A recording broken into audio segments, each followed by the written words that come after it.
Hello everyone, welcome back to my channel. నేను మీ Sravanthi.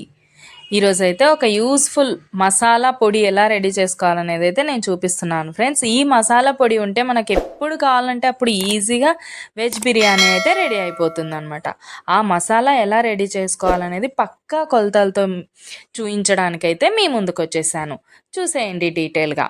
First అయితే ధనియాలు తీసుకోవాలి ఫ్రెండ్స్. ఒక చిట్టి ధనియాలకి 25 లవంగాలు అయితే తీసుకోవాలి. నెక్స్ట్ చెక్క ఎంత తీసుకోవాలంటే 8 ఫ్రెండ్స్. ఇది చూపిస్తున్నాను కదా, ఆ క్వాంటిటీలో అయితే 8 తీసుకోవాలి. నెక్స్ట్ అనాస పువ్వు అయితే 10 తీసుకోవాలి. మరాఠీ మొగ్గ 6, బిర్యానీ ఆకులు 5 తీసుకోండి ఫ్రెండ్స్. జీలకర్ర అయితే 5 టేబుల్ స్పూన్ అంటాం కదా, అదైతే 5 తీసుకోండి. నెక్స్ట్ మిరియాలు 30 తీసుకోండి. నెక్స్ట్ ఇలాచీలు అయితే 20 అలా తీసుకోండి ఫ్రెండ్స్. ఇవన్నీ కూడా మసాలా దినుసులు. ఇవన్నీ కూడా మనం వేయించుకొని నెమ్మదిగా మిక్సీ పట్టుకొని పొడి అయితే రెడీ చేసుకోవాలి. అది ఎలా ప్రాసెస్ అనేది మీకు చూపిస్తాను డీటెయిల్గా, చూడండి. నెక్స్ట్ ఒక మందమైన ప్యాన్ అయితే తీసుకోండి ఫ్రెండ్స్. స్టవ్ వెలిగించి స్టవ్ పైన పెట్టేసిన తర్వాత వేడైన తర్వాత ధనియాలు అయితే వేసుకోండి. ధనియాలు లో ఫ్లేమ్లో నిదానంగా కలర్ వచ్చేదాకా అయితే వేయించుకోండి ఫ్రెండ్స్. మాడకుండా నిదానంగా లో ఫ్లేమ్లో పెట్టుకోండి, నిదానంగా వేయించుకోండి. ఈ మసాలా అనేది మనం రెడీ చేసుకున్నాం అనుకోండి ఫ్రెండ్స్, మనం ఎప్పుడు కావాలంటే అప్పుడు బిర్యానీ అయితే ఈజీగా క్విక్గా రెడీ చేసేసుకోవచ్చు ఫ్రెండ్స్.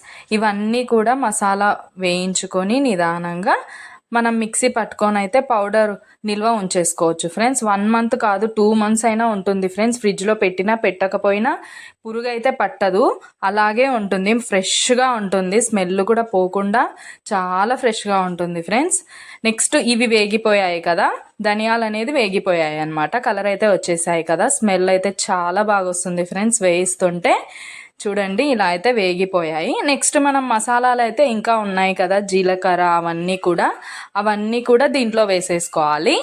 వేసేసుకొని స్టవ్ ఆఫ్ చేసేసుకోవాలి ఫ్రెండ్స్. ధనియాలు ఒక్కటే వేయించుకోవాలి. అవన్నీ కూడా ఓన్లీ మనకి పెన్నం అయితే వేడిగా ఉంటుంది కదా, ఆ వేడి సరిపోతుందన్నమాట. అవన్నీ కూడా ఒక్కొక్కటిగా వేసుకొని కలిపేసుకోవడమే. అవి కొంచెం వేడెక్కిన తర్వాత మనమైతే వేడిగా ఉన్నప్పుడే మిక్సీ పట్టుకోవాలి ఫ్రెండ్స్. అప్పుడైతే పొడి అనేది బాగా మెత్తగా వచ్చేస్తుంది అనమాట, మసాలా అనేది మనకు. అలా అయితే అన్నీ ఒక్కొక్కటిగా వేసుకొని మిక్సీ అయితే పట్టేసుకోండి ఫ్రెండ్స్. నేనైతే ఇలా రెడీ చేసుకుంటాను ఫ్రెండ్స్. ముందే మసాలా అనేది ప్రిపేర్ చేసి పెట్టేసుకుంటాను అనమాట. ఎప్పుడు కావాలంటే అప్పుడు నేనైతే ఇది యూజ్ చేసేసుకుంటాను. నాకైతే అదే అలవాటు అయిపోయింది ఫ్రెండ్స్. ఎందుకంటే ఇది ఎన్ని మంత్స్ ఉన్నా కూడా పురుగు పట్టదు కాబట్టి స్మెల్ కూడా రుచి కూడా తగ్గదనమాట మసాలా అనేది. అందుకోసం అయితే నేను ముందే ప్రిపేర్ చేసి పెట్టేసుకుంటాను. అది కాకుండా ఈ మసాలా దినుసులు అనేది పురుగు రానివ్వవు ఫ్రెండ్స్. మనం మామూలుగా బియ్యంలో దాంట్లో కూడా వేసుకుంటాం కదా పురుగు పట్టకుండా అనేది.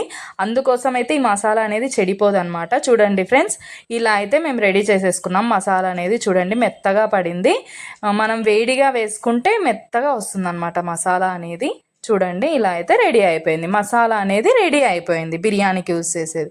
నెక్స్ట్ ఒక కంటైనర్ ఫ్రెండ్స్, స్టీల్ అయినా తీసుకోండి, లేకపోతే ప్లాస్టిక్ కంటైనర్లు అయినా స్టోర్ చేసి పెట్టేసుకోవచ్చు. ఎన్ని మంత్స్ అయినా మనకు నిల్వ అనేది ఉంటుంది.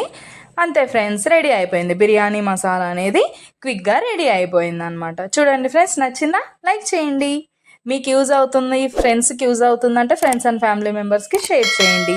సబ్స్క్రైబ్ చేసుకోవడం మాత్రం అస్సలే మర్చిపోద్దండి. ఈ మసాలా ఎలా యూజ్ చేయాలనేది నెక్స్ట్ వీడియోలో అయితే నేను బిర్యానీ చేసినప్పుడు చూపిస్తాను. Okay friends, bye.